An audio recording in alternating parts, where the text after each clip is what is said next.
Welcome to the season finale of the Weekly What's Up. I'm Heather Trowbridge. And I'm Ben Anderson. And this is Weird National News. Think too much TV is bad for you? Well, think again, because the trick that this 18-year-old college student learned came right off the old tube.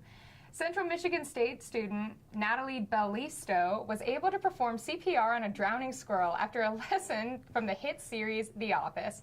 During the 5th season of the comedy show, Michael Scott, portrayed by Steve Carell, is taught to perform chest compressions to the beat of the hit Bee Gees song Stayin' Alive.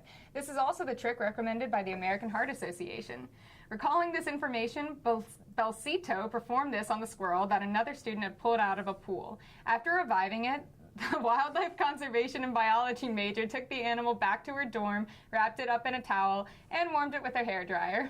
Belcito says that she was not only thinking of the episode and singing the song, but you gotta do what you gotta do if you're gonna save a squirrel's life. The squirrel in question has been released back into the wild and, of course, is staying alive. I love that so much. I mean, me personally, that is one of my favorite episodes of The Office. That entire scene, it makes me so happy just knowing, like, she was singing it. There's a video of her like actually doing it, and she like she references The Office like as she's doing it. Wow, that's incredible. I like it, like, especially like being on a college campus with like squirrels everywhere that have no fear. Like I like to imagine that could happen right here. The squirrels are fearless here. Oh, like absolutely. It scares me a little bit. Incredible. You think you have bad luck? Colorado native Dylan Mcwilliams might say otherwise. Last Thursday, while on a vacation in Hawaii, 20-year-old Mcwilliams was attacked by a shark in which he received non-life-threatening injuries to his leg. But this attack was not his first rodeo where he had to wrestle with wildlife. Within the past 4 years, Mcwilliams has now been attacked by a shark, bitten by a rattlesnake, and mauled by a black bear. In an interview with the Honolulu Star, the avid outdoorsman stated, quote, "I don't really know if I'm really lucky or really unlucky," end quote. Mcwilliams says his parents are just grateful he's still alive. Oh my gosh. How do you survive like that many animal attacks? I don't know. I mean, I read a little bit more about it. The rattlesnake said it was just a little bit of venom. Okay. I mean, I would think like any is enough to kind of be a problem, but it said it wasn't too much, so I guess that wasn't a big deal. With the bear attack, I think he got like 9 staples on his head and he had a big gash on his leg. God. And then the shark, I mean, like I said, it wasn't lethal, but he had to go to the hospital, so. His pets must not like him if he has any. I wouldn't have a pet if I were him. I think I'd be like done with animals. Like, just don't that's go enough. outside. No, he's 20 years old. Oh my gosh. And like. There are a lot more animals to encounter. Just the beginning. Oh my gosh. In other squirrel-related news, Caramel the squirrel is believed to be the first squirrel to be given prosthetic front legs. After its front 2 paws were surgically removed after being caught in a trap, scientists at Istanbul Ayudin University created a set of prosthetic wheels for the little guy to roll through life. Since squirrels that are missing limbs have poor rates of survival out in the wild, Caramel is receiving the necessary care he needs and is making a speedy recovery. He can even feed himself now. My only question is, how does he feed himself without front paws? Like, don't they need to kind of like... I'm not really sure. Like, he kind of like just rolls. He really rolls through. Like, that's all he does. He just kind of runs around and it like rolls. I love that. Good for him. Good for you, Caramel. We're very happy for him. Zombie raccoons have invaded Youngstown, Ohio. Multiple residents reported to local authorities that raccoons, which are normally dormant during the day, approaching them and standing on their hind legs and baring their teeth before falling over. A local photographer said he was outside with his dogs and one of the critters approached them on its hind legs before falling over into an almost comatose position. Local officials say the animals were most likely suffering from distemper, a viral disease causing coughing and seizures, and eventually leaving the animal unafraid of humans. All I'm picturing is like The Walking Dead, I know. But instead of zombies, it's like it's the raccoons. walking raccoon.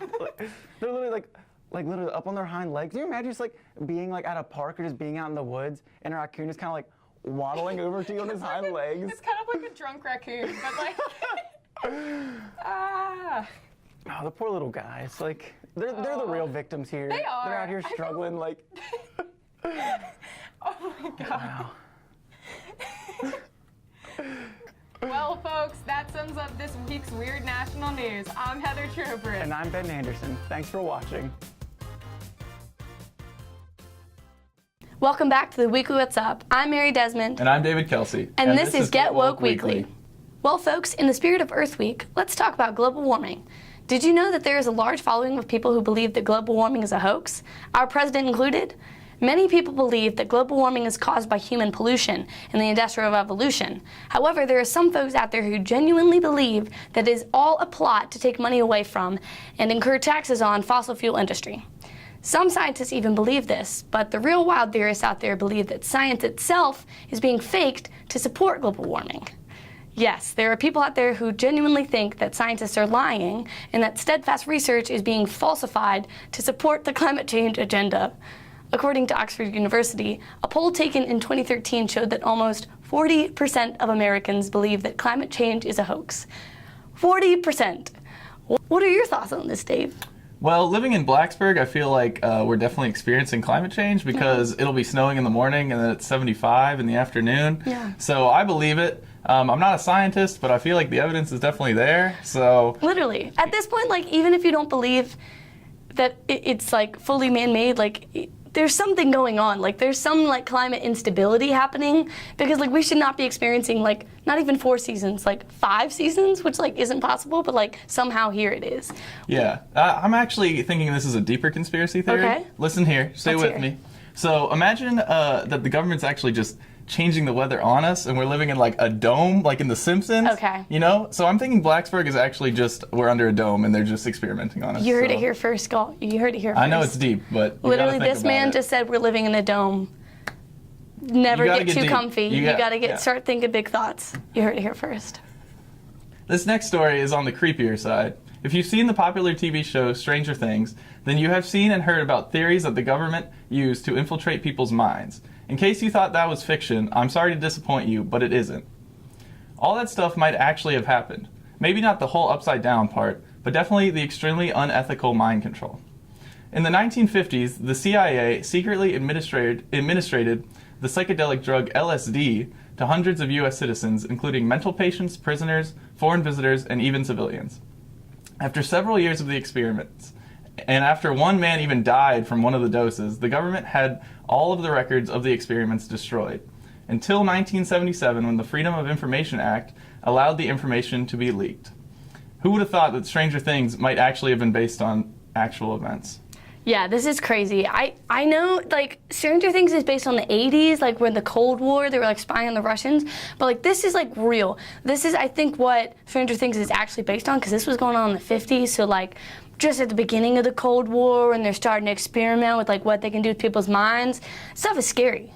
I like to think that maybe I was actually experimented on. Okay. And, like, I have a superpower that just hasn't come out yet. Okay, so Or- you're, like, 11, sort of. Yeah, but like I'm like 59 or something, Okay, you know, all right. like I'm like the one they forgot about. Okay, all and right. like maybe my superpower is just being like super ordinary, you know what I mean? And they were like, this one didn't work out, so we'll just let him go out into the world. No and see mind what happens. control, no telekinesis. Nah, he's just like a really normal dude Yeah. who's like socially awkward. But, like, that was long. My special power. He's just one of the long ones who got away.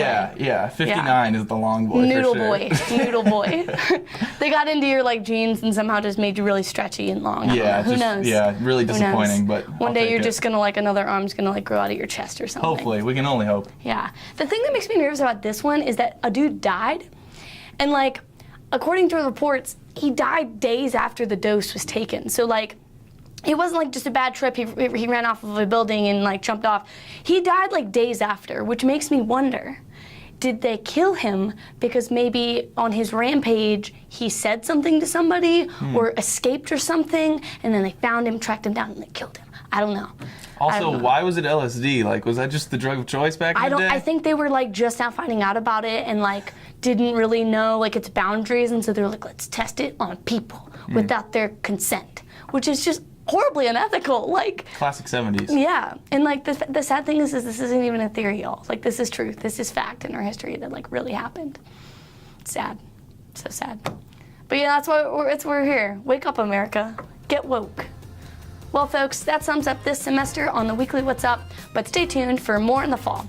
I'm Mary Desmond. And I'm David Kelsey. Thanks for watching. Zombie wreck. Hold on. That's such a good Zombie raccoons. weird wildlife news. Weird wildlife news. Wow. News. I'm Heather Trowbridge. And I'm Ben Anderson. Thanks for watching. Wow. I'm kind of nervous. Don't be nervous. Nervous. We can always do another take if you need to. I'm Mary Desmond, And I'm David Kate. and this is Get Woke. I said David Kate. That's not even my I'm so I forget that your name isn't David Kate. It's all good. It's all That's good. totally my fault. I'm sorry. Was that your last one? Nice. Yeah. Oh. But like not ever. I'll be back. I'll be back. I'll be back. I'll be back.